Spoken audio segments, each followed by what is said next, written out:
Hello everyone and welcome to my new video. I've not done a play and chat video for quite some time, so I thought I'd do another one.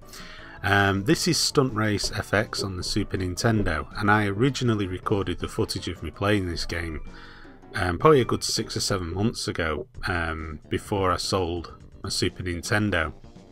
And it's quite a good game. It uses the FX chip, and yeah, it's quite good. I quite like it. It's interesting to see a game like this on a 16-bit format, because really, I mean, 16-bit wasn't very much suited to these type of games, and the FX chip really helped the Super Nintendo, because it's, as I learned when I did my review, I think it was either race driving or hard driving, I can't remember what it was called now on the Super Nintendo, I think it was race driving, that the Super Nintendo processor was slower in terms of its mathematical capabilities, I guess, than the one in the Mega Drive, and therefore racing games like this tended to place quite a burden on it, and the frame rate, well, it certainly did in race driving, the frame rate was bloody awful, and it really could have benefited from having the FX chip in the old cartridge at the time, but I think that came out prior to the FX chip was available. I can't remember the finer details, to be perfectly honest, but yeah, and this is a good example. Although the frame rate isn't silky smooth and fast, it's certainly a vast improvement over what was in the race driving game. It's certainly able to shift around the graphics far better. And it's just kind of interesting how, you know, the benefits of cartridge technology enabled game developers to actually make improvements to the console by introducing special chipsets that were sold on an individual basis along with the cartridge of the game. It was kind of a way of expanding the console without actually selling a standalone peripheral, which would have probably proved to be far more expensive. At least this way, you know, you kind of get what you need with the game. So if you really wanted the game, you get the FX chip built in on the cartridge, and so therefore you don't really have too much of a problem. But I like this game. I think it's fun to play. I like the graphical style. I like the fact that when you crash your vehicle, sort of the parts sort of expand a bit and fly off the vehicle before sort of magically reattaching themselves, and it is playable. I mean, as you can see there, if I can finish first in a game like this, and I'm usually quite poor at these type of racing games, you know, I normally am better at your Forza, your Gran Turismos, those type of games, than these sorts of more old style arcade type racing games. I'm not normally that good at. You know, so if I can win this, then there's hope for everyone. So if you have a Super Nintendo and don't have this, you should be able to pick it up relatively cheaply off eBay. I didn't pay too much for this when I got it, so it is well worth checking out. As I say, it is enjoyable to play, and yeah, have a go of it.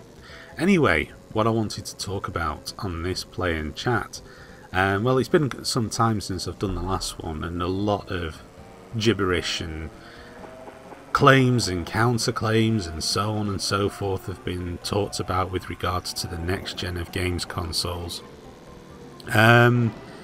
especially with the regards to the new Xbox, because Sony went away in February and they had made their announcement of the PlayStation 4, which, you know, answered a lot of questions. It raised a lot, but it also answered a lot of questions as well. So the focus really on, in terms of speculation, in recent weeks, probably last month or two certainly, has shifted towards the new Xbox and what Microsoft are going to do with regards to their new Xbox. And I was really tempted at one stage, just for pure devilment, to set up a Twitter account called Xbox Rumors or something and start posting some over-the-top fantastic rumours about what the next Xbox will or won't do. But I mean, I think my sanity prevailed, because when push comes to shove, I really don't care, because I don't know, I don't see myself buying one. I mean, I liked what I saw of the PlayStation 4, but in the time that's passed since the last time I did a play in chat, again, I'm not excited. I was excited about the 360. I was excited about the PlayStation 3. I'm just not really that excited, and I guess it's because from what I've seen, and I know it's early days, and maybe stuff will come out when the consoles are released, you know, maybe a year or two into their life cycle, that'll pique my interest and make me want to buy one. But certainly from what I've seen so far, it's all much of what you've seen already. You know, I'm not really interested in games consoles for what they do in addition to games. You know, I'm not overly fussed about the little cool things that perhaps make the experience better. You know, stuff like the instant sharing option with the PlayStation 4 with regards to being able to share your video. Yeah, it sounds cool, but you know, when you sit and you think about it a few months, you know, and you've had like a month or so to sit and think about it, is that really improving the game? No. I mean, I'm not a technical expert. I don't know how much more attractive or how much more depth you can put into video games that are essentially running on, you know, a machine that's got more RAM and more graphics capabilities. You know, I think the limiting factor in all of this is going to be how much it costs to make the games, because if you look at this generation, has seen mass closures of not just small studios and small time publishers, but really big ones as well. I mean, EA are struggling at the moment, and you don't get much bigger than EA. So it's pretty clear that the cost of development of video games is too high compared to the size of the market that they're selling to. And I think herein lies the problem. You see, every market has a limit, has a maximum number of people, as a ceiling of people, should I say, that are likely to go and buy your product. You know, and no matter how much advertising, how much marketing, how fantastic the end product may be, you're not ever going to really get much more than what that market is going to be able to sustain. And that's been the problem with video games, is the cost has gone up really considerably in the last generation, because graphics have become more realistic, so therefore they have to employ more people. The size of games has become much bigger. I'm not just talking about the time it takes to play games. I mean, you know, the game worlds themselves have become more complex and become larger. You look at something like Skyrim and Oblivion and your Grand Theft Auto games and so on and so forth. People, especially those sandbox titles, people want huge worlds to go and explore in, and that expectation for the next gen, people want even bigger worlds with even better graphics and faster frame rates and more to do and more interaction, and it all comes at the end of the day with a caveat, which is it costs a hell of a lot of money to make those games, because of essentially you've got to talk about the time and the number of people you have to employ. The problem is that there just isn't enough people at the back end buying these games to make them economically viable at the moment. And so the industry has kind of done itself a mischief. And this is really what happens when people get too overexcited about what they can do, instead of focusing on what is realistically and economically doable. You know, we've seen the game market contract considerably this generation in terms of the number of companies that have gone under. And I would hazard a guess and go so far as to say that this has been prevalent throughout this generation of video games. This isn't something that's only just happened in the last year or so. You know, closures have been ongoing for a number of years now. And I think what's happened is the video games have hit their ceiling. I think it's hit the ceiling in terms of the number of people that are going out there buying games versus the number of people needed to make a very expensive big budget video game economically viable. If you look at Hollywood, for example, it can afford to sustain a few turkeys without everybody being forced to shut up shop. And that is because, for the most part, it knows the size of audience that it's got for each individual project. And so they will never allocate a budget to a film project that they don't believe that there isn't the market for. Again, they will make mistakes. They'll think that they can get X, Y, and Z million people to watch something, and it doesn't work out. Even if it's got good reviews, it doesn't work out. That's inevitable. There are always going to be exceptions, but for the most part, Hollywood gets it right.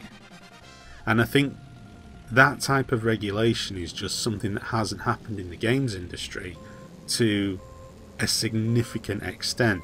There doesn't seem to be somebody saying, you know, we'd really like to make the most ultimate awesome game ever, but when you offset the cost of making that game against what the realistic sales target is going to be, it's just not economically viable to do that. Some companies do it. I mean, you know, and some game developers understand it. And the guy that did Shenmue, he came out years ago and said, I'd love to do Shenmue 3, but it's not economically viable. The number of units of Shenmue that have been sold would not make making a next-gen Shenmue game economically viable. I mean, I believe there are rumours that they are going to try and make it. I don't know whether it is or isn't, you know, how much of it is going to go via maybe a Kickstarter program. I don't know, but certainly that is very much the reality. And there hasn't been enough of that realism. You know, the cost of making games on the PS2 and the original Xbox and GameCube, I would imagine, were considerably less. And so companies could afford to put out the big AAA titles and the lesser known titles and so on and so forth. They could afford to do that en masse and still make money, because the costs weren't as high, and the games would sell and meet their expectations, and everything was fine. But that goalpost now has shifted, because the cost of making video games is just too high. This is the problem with the games industry. You know, when a game like the new Tomb Raider game sells 3.5 million copies and isn't deemed to have met a sales target, my jaw hits the floor, because that is a fantastic number that has sold. But it gives you the idea that the expectancy that the publisher had for that title was just totally unrealistic. You know, I don't know what they were expecting to sell, but those are pretty bloody good sales figures. And if that's not enough, 3.5 million people within the launch window of a game, if 3.5 million people buy it, and that's not enough, then I'm sorry, making bigger, more expansive worlds in the next gen, it's just not gonna. How can it happen? How can it be economically viable? I don't know. I'm not an expert. I don't work for a software company. I wouldn't know. But if we're struggling now with AAA titles not meeting expectations, it can only be because the cost of making that game is so high. With the next gen, even if the costs were only marginally higher, or you know, were even the same, there can't be much longevity if companies are losing money now. So any increase has got to be bad. You know, the hope has got to be that there's another upsurge in people buying games and with the new consoles and stuff, but I just don't see it. I don't see it. But anyway, that's pretty much what I wanted to talk about, because I think the games industry is at a real big crossroads at the moment, and I think that the next couple of years could define what ultimately happens to it in the long term. Anyway, that's enough from me. Thanks for watching this video and stay tuned to my channel for more to come soon.